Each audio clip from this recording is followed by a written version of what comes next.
Ya estamos ahora sí comunicados con la ciudad de Córdoba. Estamos con Eduardo González Holguín. Buenos días, Eduardo, ¿cómo estamos? Hola, ¿qué tal? ¿Cómo les va? Un gusto estar con toda la audiencia de Mística. Gracias por atendernos. Sabemos de que las mañanas son complicadas por ahí, así que, Sí, bueno, un agradecimiento aparte por tener siempre la atención de escucharnos. Eduardo, bueno, tuvimos muchos mensajes de ayer a hoy cuando anunciamos de que te íbamos a tener sobre qué es lo que pasa con la economía. Se pagó la primera cuota del capital, que son una cosa así como 14 millones o 18, no tengo bien el mil, número. mil millones. ¿Qué significa eso? Sí, ahí yo querría hacer primero una contextualización de cuál es el problema que tenemos nosotros. Es un problema fundamentalmente de correlación de fuerzas. Por ahí yo creo que se corre la discusión hacia la parte legal. Y ahí, digamos, cuando vos decís legalmente, y sí, el Fondo Monetario te prestó de más, el Fondo Monetario prestó para hacer algo que está expresamente prohibido, que es la fuga de capital. Este, no pasó la deuda por el Congreso, para mí, digamos, eso ya tampoco es Sí. tema de discusión, porque cuando el Congreso aprueba el presupuesto, está aprobando justamente el endeudamiento. Entonces, cuando aparece una deuda después que se votó el presupuesto, lógicamente tiene que dar, el Parlamento, el Congreso tiene que dar, digamos, su visto bueno. Entonces, un punto de vista legal, uno dice, bueno, es evidentemente una deuda muy flojita, como dicen vulgarmente los abogados, está flojita de papeles. Pero ¿qué problema tiene la Argentina? Que es un problema de correlación de fuerzas. Nosotros tenemos un problema muy serio en donde la estructura productiva argentina, fundamentalmente la industria, tiene una alta dependencia de importaciones de partes y componentes, de pago de derechos por tecnologías que nosotros no tenemos y tenemos que pagar para usarla, y que eso requiere entonces tener dólares. Entonces, para poder nosotros importar necesitamos justamente tener dólares.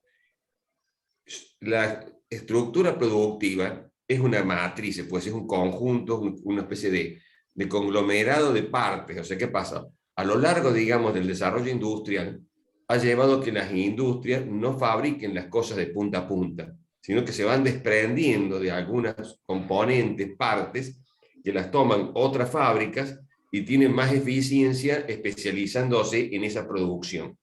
Eso a su vez ha dado lugar a una deslocalización, que quiere decir que esas partes y componentes no se están fabricando todas en el mismo lugar, en el mismo país, sino que se van radicando en distintos países de acuerdo, digamos, a donde se consiguen menores costos. Entonces eso te da justamente una estructura industrial, productiva, altamente compleja, que está diseminada en todo el mundo.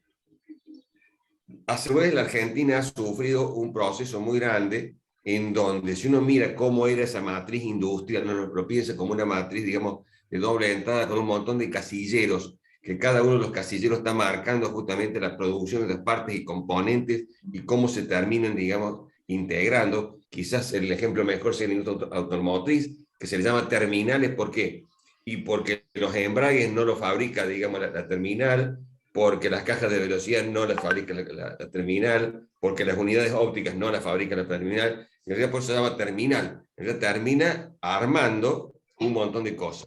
Entonces, y todas las ramas industriales han tomado este tipo de organización de la producción porque abarata costos. Entonces, cuando uno mira cómo era la matriz nuestra en 1975, fíjense, uno se da cuenta que la mayoría de los casilleros están ocupados. Viene la dictadura militar y cuando termina la dictadura militar aparecen un montón de casilleros vacíos. ¿Qué quiere decir eso? Que dejamos de producir esas partes y componentes y las tenemos que importar. Viene el menemismo y nuevamente un montón de casilleros se vacían también. Y vino el macrismo y pasó lo mismo. Entonces tenemos una industria y una producción en general muy dependiente de lo que tenemos que importar. Aún, digamos, en el agro, tenemos justamente que hacer importaciones. Yo siempre, por ejemplo pongo el ejemplo del yogur. los yogures, digamos, más caros tienen enzimas que son francesas, y entonces las tenemos que importar. ¿Cómo se hace este comercio? Se hace fundamentalmente por medio del crédito. Nadie paga el contado. Y entonces aparece el Fondo Monetario, acá aparece el Fondo Monetario, aparece el Fondo Monetario como una especie de auditor que les indica a los bancos que dan crédito para que la producción argentina siga adelante, diciéndoles si este país puede o no pagar.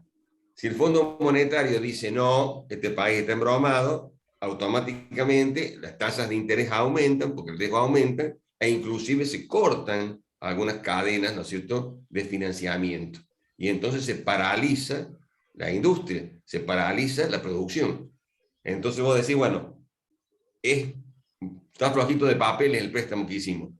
Si nosotros decimos, no, nos plantamos, corremos el riesgo entonces que el Fondo Monetario diga, no, la Argentina está en default, y entonces el crédito se encarece, el crédito se suspende, y entonces la actividad económica argentina se traba. O sea, esa es la dependencia. ¿Por qué somos un país dependiente? Somos un país dependiente porque esa es la dependencia objetiva que tenemos. Son años y años de neoliberalismo que nos han ido cercenando las cadenas que teníamos nosotros en la industria y en la producción. Y entonces nos colocan en una situación de extrema vulnerabilidad. El caso más paradigmático fue, digamos, en la década de los 80, Perú repudió la deuda externa, en ese momento el presidente era Alan García, ¿y qué hicieron? Digamos, el capital financiero internacional no estaba dispuesto a que prosperara justamente esa experiencia, y Perú sufrió un bloqueo tremendo, porque la debilidad de la economía peruana era mucho mayor y sigue siendo mucho mayor que la debilidad de la economía argentina. Y entonces se le cortó la cadena de producción a Perú, y el pueblo peruano sufrió algo tremendo.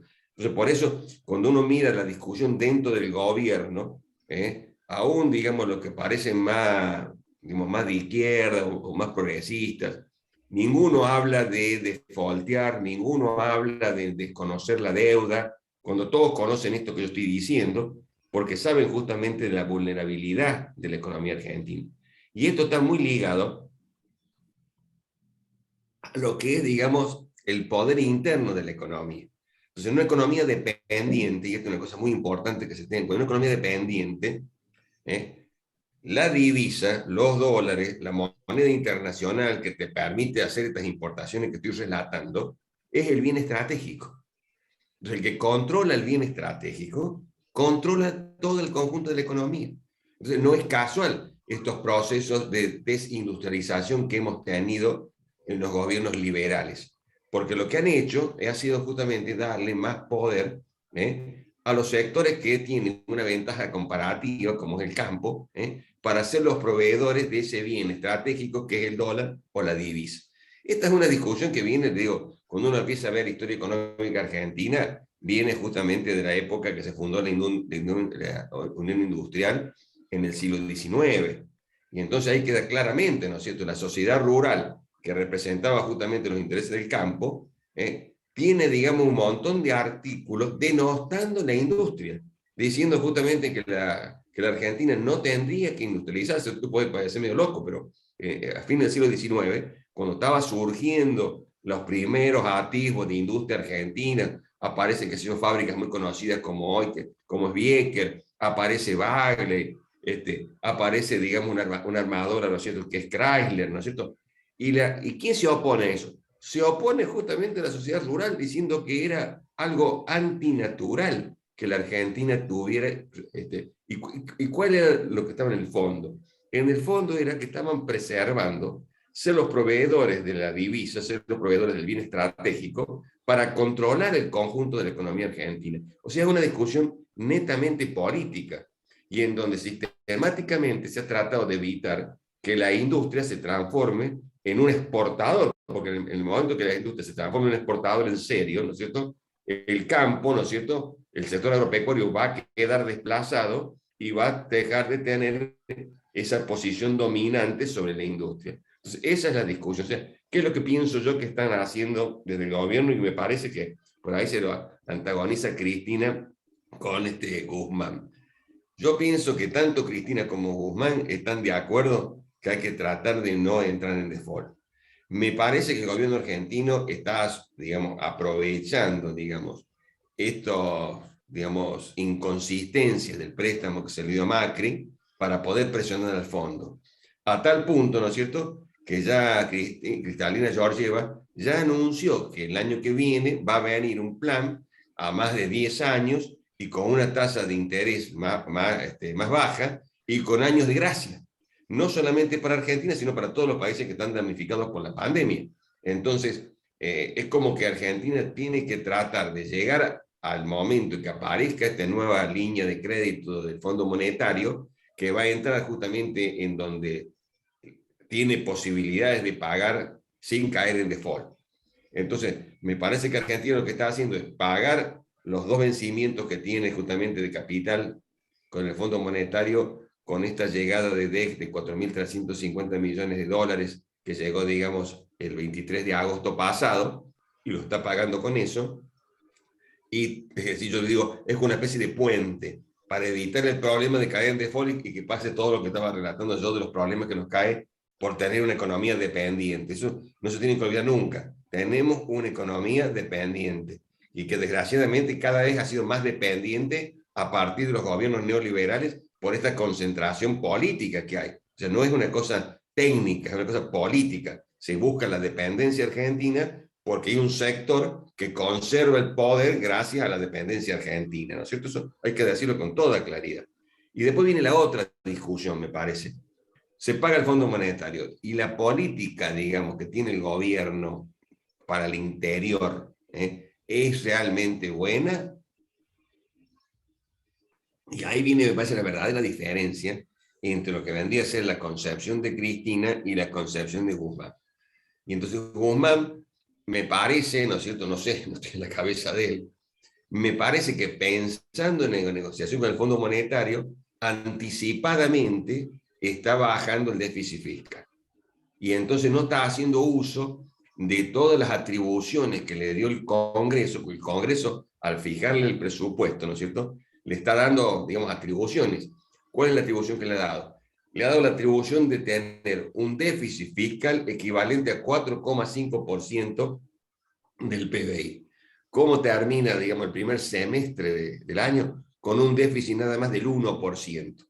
Es decir, que tiene justamente Guzmán, o la conducción económica, un trecho muy importante para aumentar el gasto. Es más, yo al principio pensaba, cuando veía, digamos, este cuidado que tenía Guzmán, que lo estaba haciendo para partir justamente del mes de julio, largar una batería fuerte, ¿no es cierto?, de incentivos económicos para levantar la economía. Y me da la sensación entonces que Guzmán, digamos, confió demasiado en que la economía argentina, con las políticas que habían hecho el año pasado y que estaban haciendo en menor medida este año, se iba a volver a recomponer. Es cierto que nosotros tenemos desde fines del año pasado hasta ahora una reactivación económica que no ha parado. Todas las ramas industriales están creciendo, inclusive, digamos, se ha agregado, en el mes de septiembre se agregó el turismo, la construcción también está creciendo, entonces toda esa, digamos, esa economía está creciendo. Pero ¿qué sucede? Ese crecimiento económico no se ha transformado en aumento de empleo. Y si no hay aumento de empleo, no hay presión para que los salarios aumenten. Entonces, lo que hubiera necesitado el gobierno y sigue necesitando es que se afiance justamente esa capacidad adquisitiva que está incipiente todavía para que se consolide el crecimiento económico. Y para eso se necesita justamente una política fiscal activa. Entonces yo creo que entonces Guzmán, en eso me parece que ahí se equivoca Guzmán, tendría que haber largado a partir del 1 de julio una política fiscal agresiva con IFE, con REPRO, con todo lo que largó el año pasado, que fue tremendamente exitoso y que lo hemos dicho acá en esta radio, que fue tremendamente exitoso y que inexplicablemente lo cortó. Entonces yo creo que esa es un poco la discusión. Fondo Monetario se paga, pero tiene que haber una política fiscal activa, sobre todo para consolidar este crecimiento económico, porque no está, digamos, totalmente seguro que este crecimiento económico se consolide. Hay muchos que dicen, este es el rebote del gato muerto. Entonces, cayó tanto la economía que después viene y levanta. Bueno, ahora tiene que levantar y tiene que consolidarse ese crecimiento. Bueno, es necesario para eso una política activa que desgraciadamente el gobierno recién ahora se está acordando. Eduardo, escuchándote, ¿no? Del tema del default, de cómo te castiga o no por incumplidor el Fondo Monetario. Córdoba estuvo 2 veces al borde del default y las negociaciones, la reestructuración, no fue precisamente la más conveniente para Córdoba. No, por eso, claro, porque pagaron más interés. Es muy parecido a lo de Macri. Macri, cuando va a negociar con los bonistas, le termina pagando más de lo que estaban dispuestos ellos, porque nosotros veníamos una discusión con los bonistas, ¿no es cierto? Y mal que mal, en ese tire y afloje, ellos habían ido bajando sus pretensiones.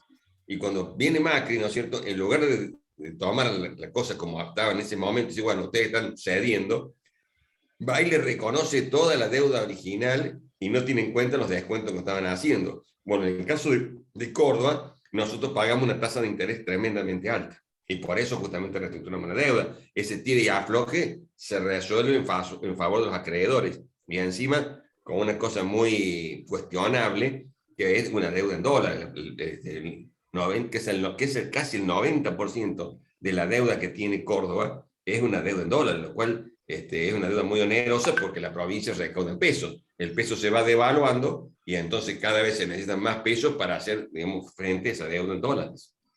Eduardo, era de 256.000 millones hasta hace un par de meses, pero sabemos de que por los intereses, por el movimiento del dólar, hoy tiene que ser más. ¿Vamos a llegar a pagar los intereses, por lo menos de la deuda, hasta fin de año o la vamos a tener complicada? Si no es este fin de año, es a mediados del año próximo. Córdoba es una provincia muy, digamos, una provincia rica. Esa es una ventaja que tiene. Y si uno mira lo que viene haciendo el gobierno también se viene corriendo. El gobierno, digamos, se da cuenta que metió la pata, digamos. No nos olvidemos que el gobernador es contador. Entonces, sí, se da cuenta que tiene problemas. Y entonces, ¿qué venía haciendo el gobierno, digamos, de este signo, desde la sota en adelante? Lo que venía haciendo era ir bajando la participación en la recaudación del impuesto inmobiliario rural. Entonces, primero no reevaluaba los campos, después empezó a aparecer otras alícuotas que caen sobre el campo, pero no sobre la evaluación fiscal, y en los últimos años ha comenzado a correr la evaluación fiscal, tratando justamente de ir mejorando la recaudación que proviene de ese lado. Es una entelequia, por ejemplo, que se paga por el impuesto inmobiliario adicional, el adicional justamente para los grandes terratenientes.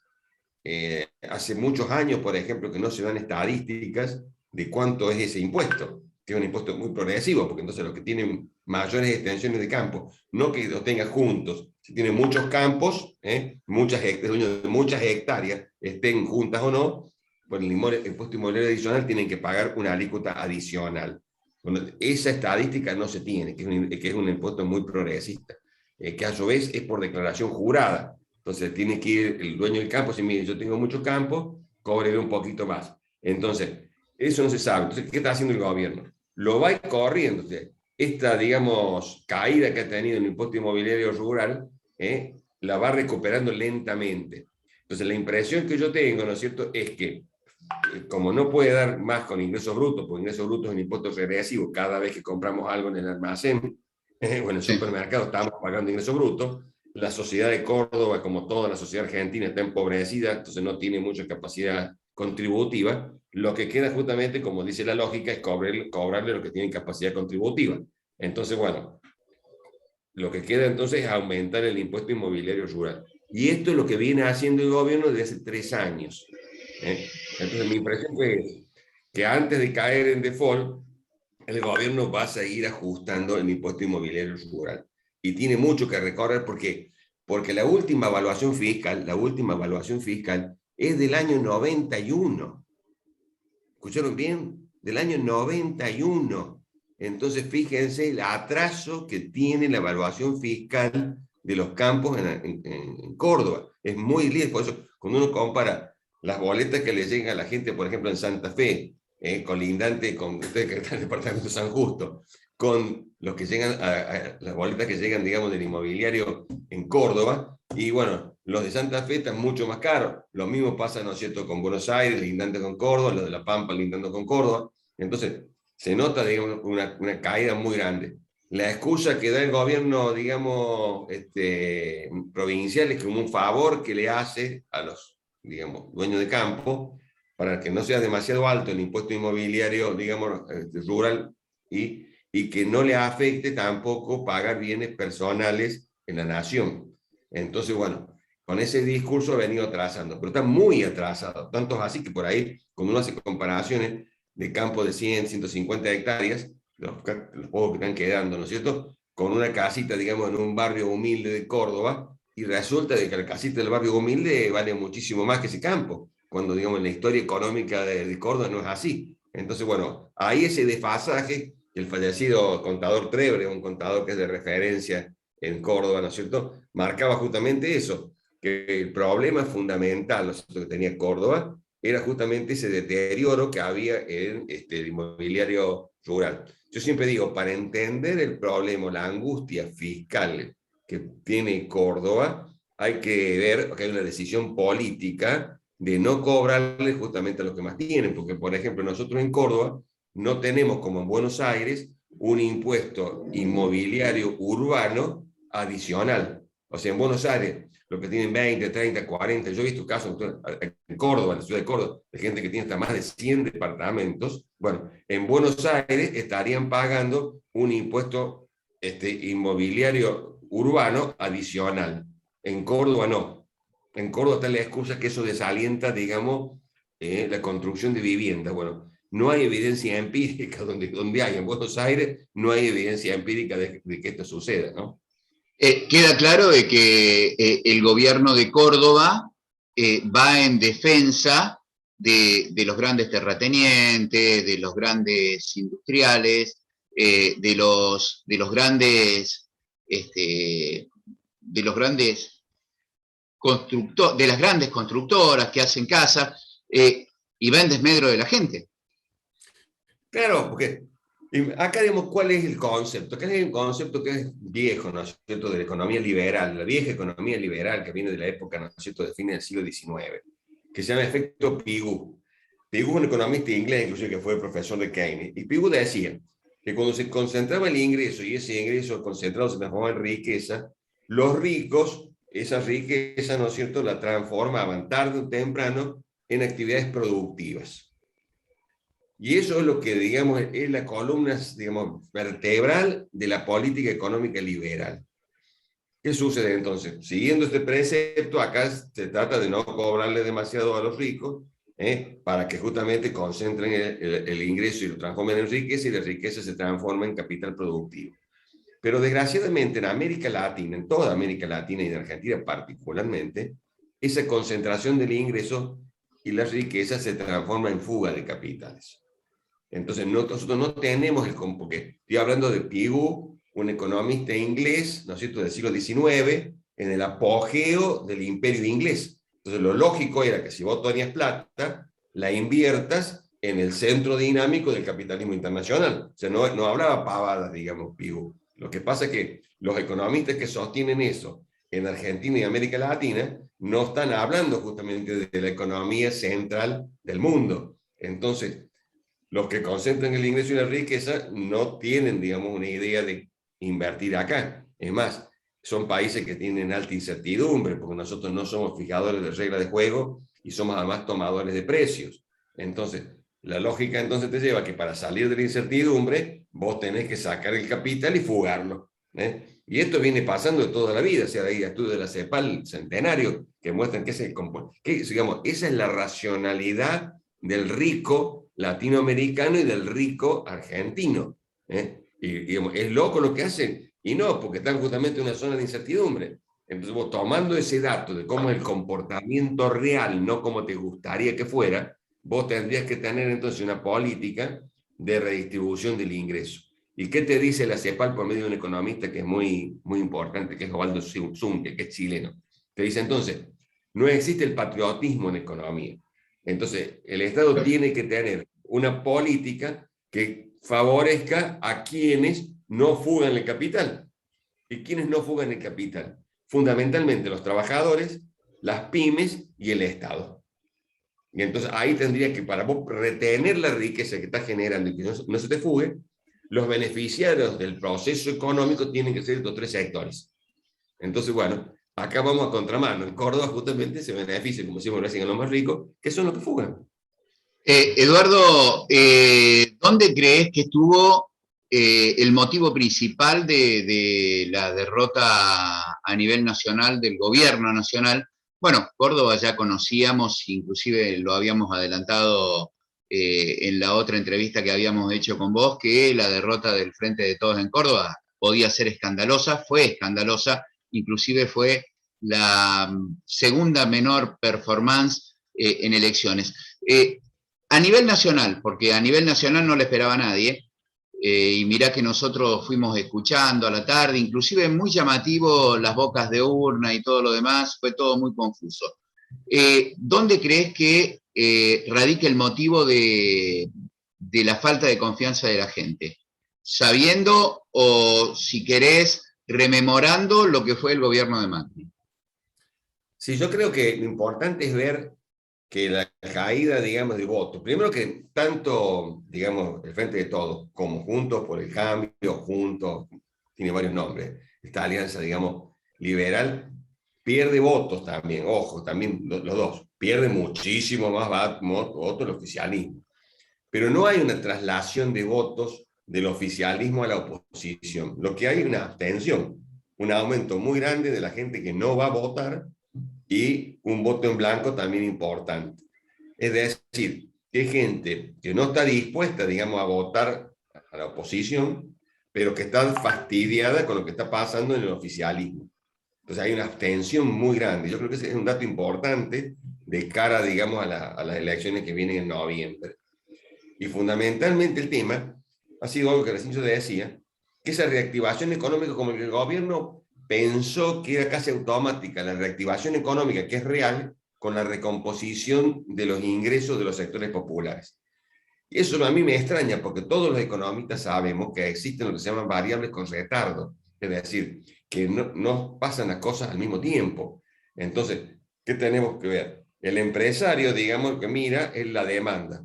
Entonces, no va a tomar gente nueva, no va a, digamos, poner horas extras inmediatamente, no bien tenga un pequeño aumento en la demanda, sino que mira que ese aumento en la demanda es estable y ha llegado para quedarse. Entonces, esa reactivación económica tiene que transcurrir un tiempo para que se traduzca en mayor empleo y mayores salarios.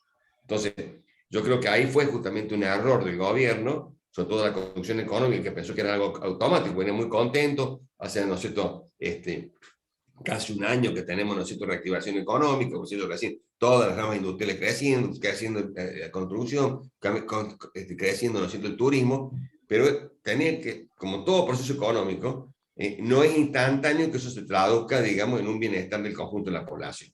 Entonces, eso para mí llevó que la población se seguía, digamos, deteriorando. Si uno mira, por ejemplo, en la pobreza, el índice de pobreza en el primer trimestre del año era el 40%. En el segundo trimestre, cuando ya tenía datos del gobierno, ¿no es cierto?, para la elección, había aumentado al 42%. Entonces venía aumentando la pobreza, seguía aumentando la pobreza a pesar que había reactivación económica.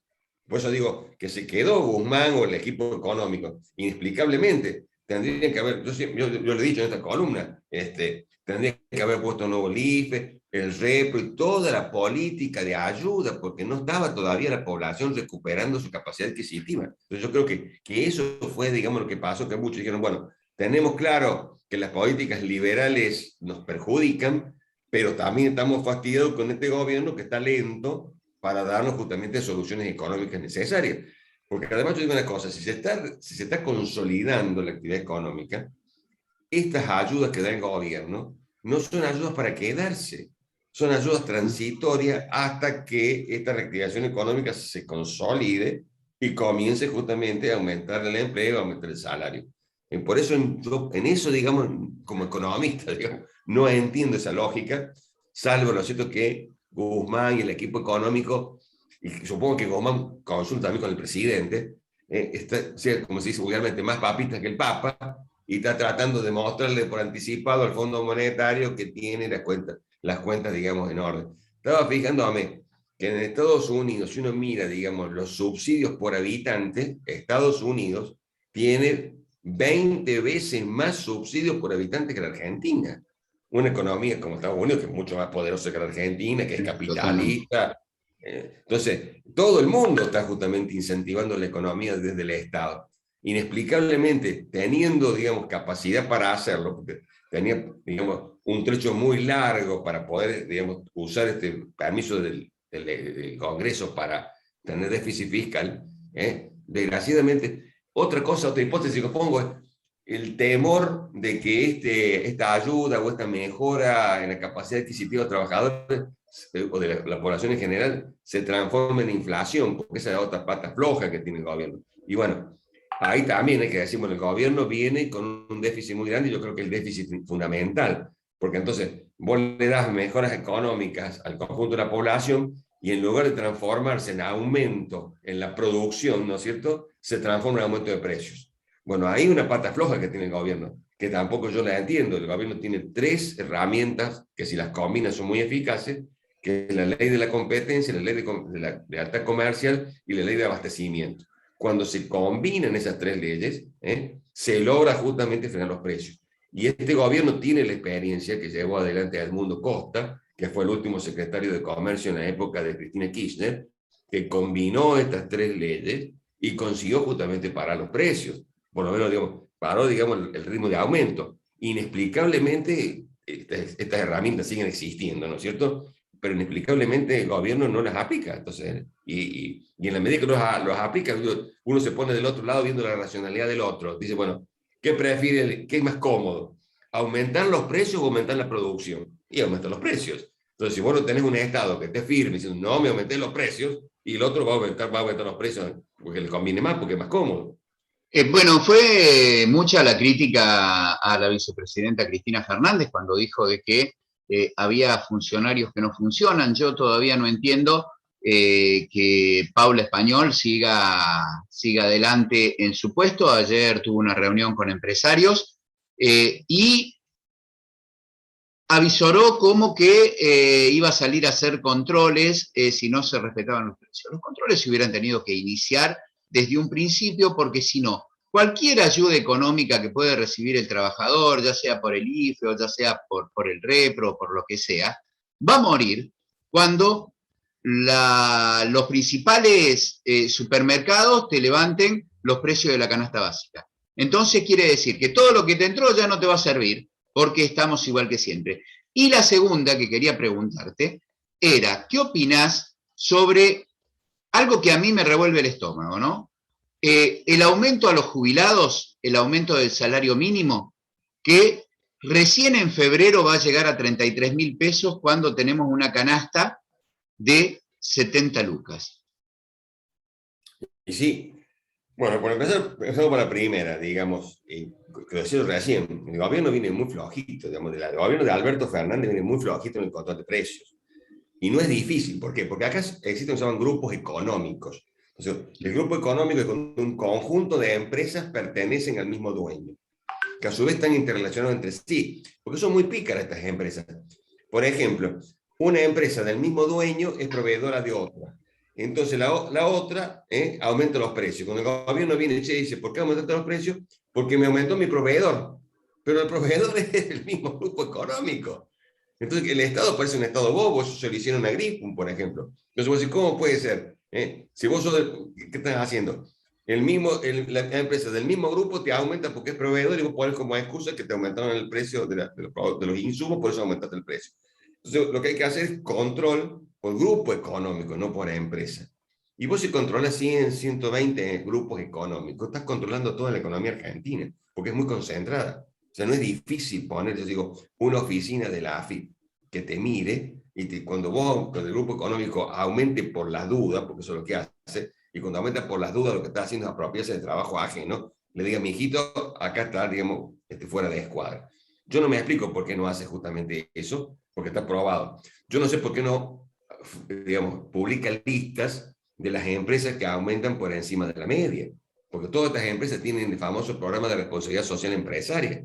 Bueno, no es de responsabilidad social empresaria aumentar por arriba de la media, hay que ponerlas en evidencia. Entonces, ya hemos hablado una vez del problema que tiene comunicación este gobierno. O sea, yo digo, este es un punto flojo, yo coincido con vos. Desgraciadamente, se aumenta la capacidad adquisitiva de la población y esa capacidad adquisitiva se esteriliza con aumento de precios y no se transforma en lo que uno quiere, que es aumento de la producción. Bueno, ese es un tema que me parece bueno, que el gobierno tendría que encarar en serio, que se ha dormido en los laureles, que tiene justamente, por eso ponía el ejemplo de Edmundo Costa, se ha dormido, digamos, en los laureles, no sé, y no pasa nada, o esto de las buenas maneras, de que lo quiere hacer entender que tienen que ser buenitos y no tienen que aumentar los precios. Y esto, la historia argentina de los últimos, de Alfonsín en adelante, nos muestra que esto no es así, que no funciona así la racionalidad del empresariado argentino más concentrado.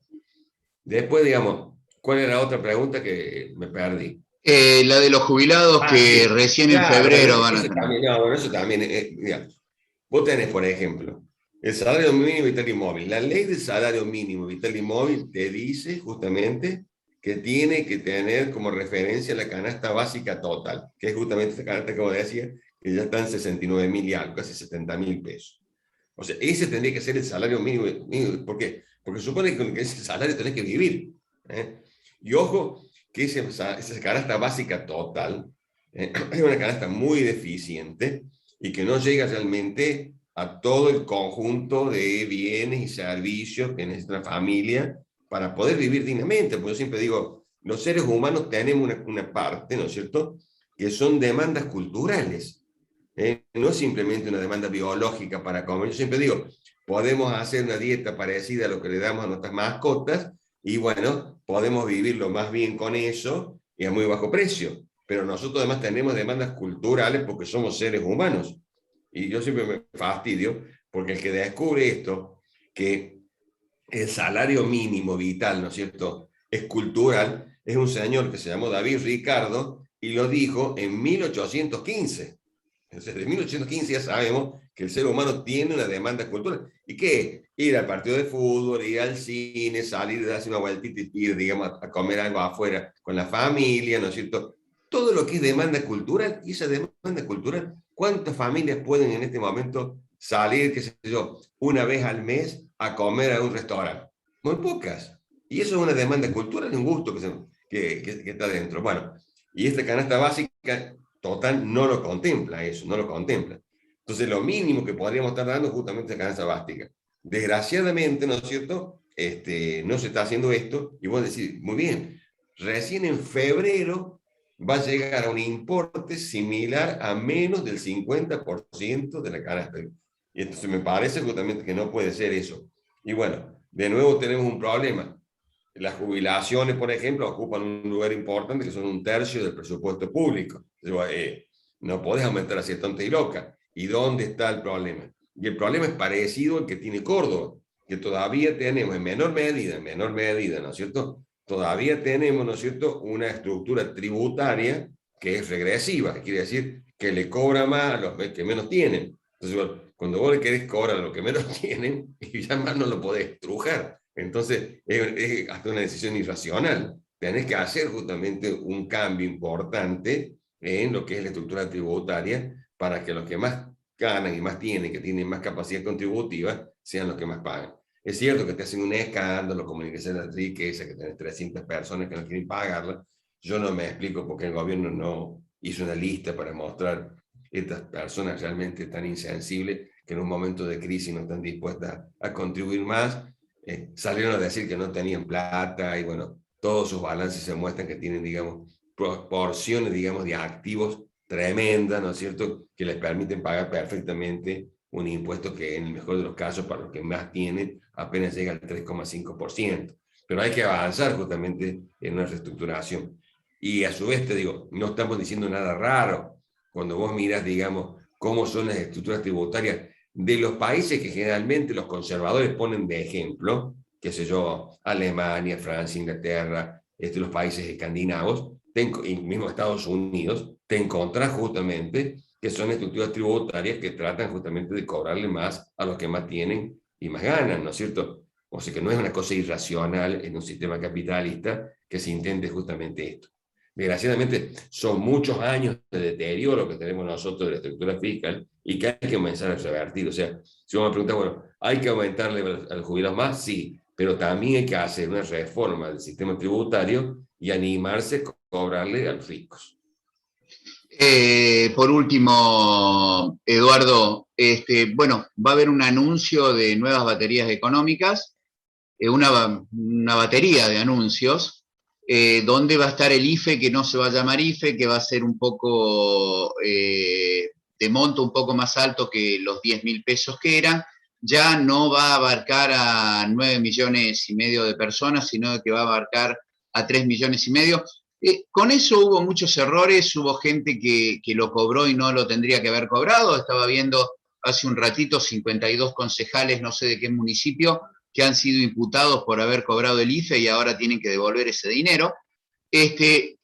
¿Vos crees que con eso alcanza o es puramente electoral?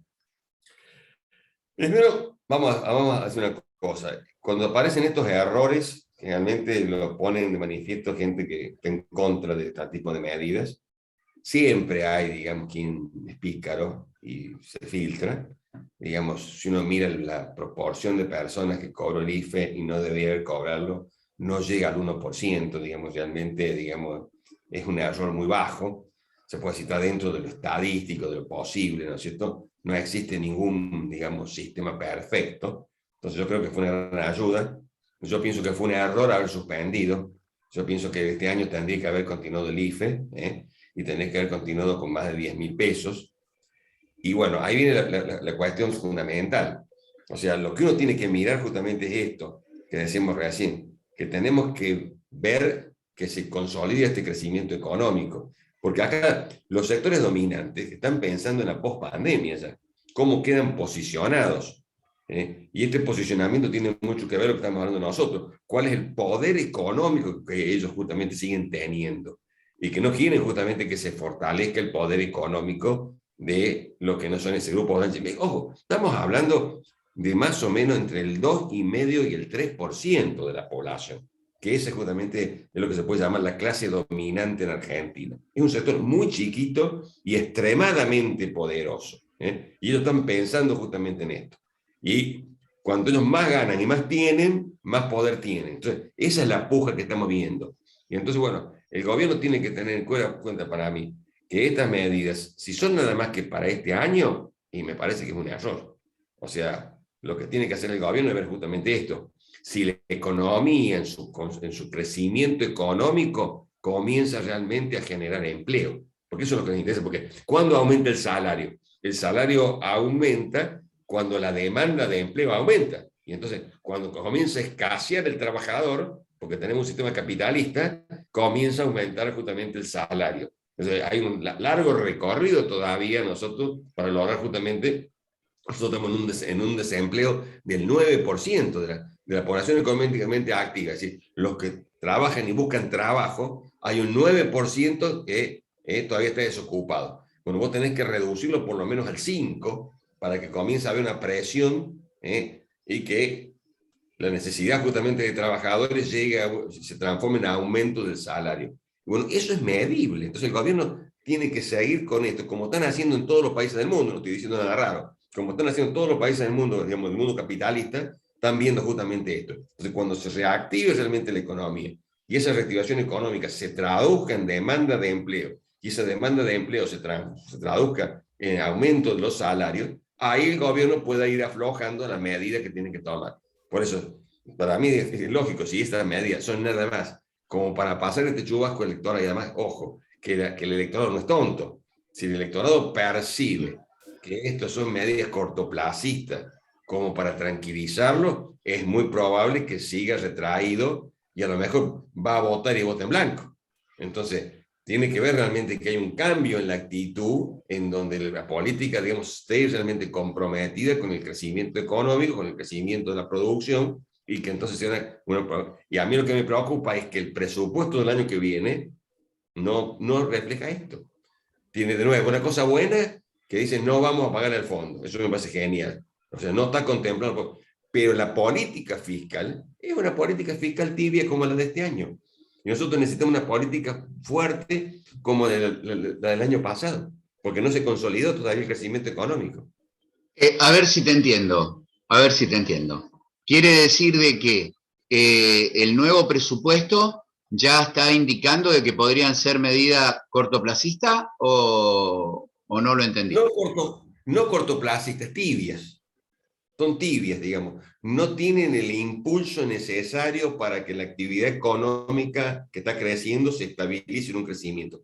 Porque está en duda que este crecimiento llega para quedarse o es un crecimiento temporal. Porque como nosotros venimos de tan abajo, en economía se sabe, cuando vos estás muy abajo, tarde o temprano creces. Bueno, si vos no tenés medidas para que ese crecimiento se consolide en un crecimiento de mediano plazo, tenés que tener medidas fuertes. Entonces, lo que yo veo que el presupuesto del año que viene es un presupuesto tibio. Va a durar todo el año, ¿sí? No son 3 meses, va a durar todo el año, pero es un presupuesto tibio. No tiene la fortaleza porque se necesita que el Estado vuelque a la economía productiva mucha plata, como lo hizo en el 2020. Eso es lo que digo.